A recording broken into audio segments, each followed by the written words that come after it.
Goeiemôre vriende en baie welkom by ons oordenkings op hierdie nat woensdagoggend. Ja, en ek hoop dit gaan goed daar met elkeen van u. Kom ons luister, Jesaja 33. Wee jou verwoester, jy wat nie verwoes is nie, trouelose, aan wie niemand ontrou was nie.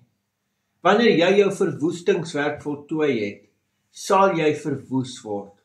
Wanneer jy ophou om troueloos te wees, sal daar troueloos teen jou opgetree word.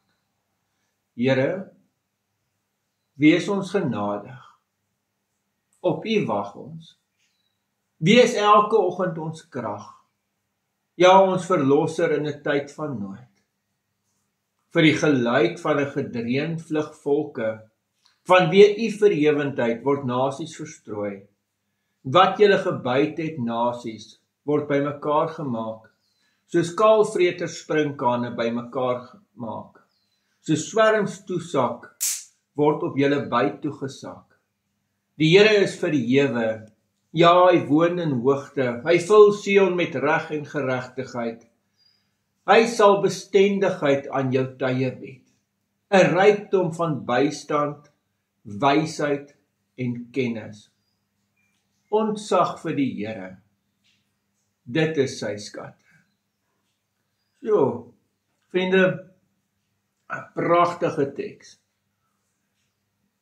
Baie waarhede in hierdie teks wat ons kan deel met mekaar. Die eerste vers het hierdie ding dat hulle wat verwoestingswerk doen, so hulle wat lelik aan ander mense doen, sonder dat daar lelik teenoor hulle opgetree word, hulle gaan gestraf word daarvoor. Maar die mooiste vir my is hierdie gebed in vers 2. Here, wees ons genadig. Op U wag ons. Wees elke oggend ons krag. Jo, vriende, kan ons sê dit? Kom ons maak dit ons gebed vir vandag. Dat ons vir die Here vra om ons genadig te wees en dat ons vir die Here sê, ons wag op U. En ons gebed is dat hy elke oggend ons krag sal wees. Amen. Here, wees ons genadig. Op U wag ons. Wees elke oggend ons krag.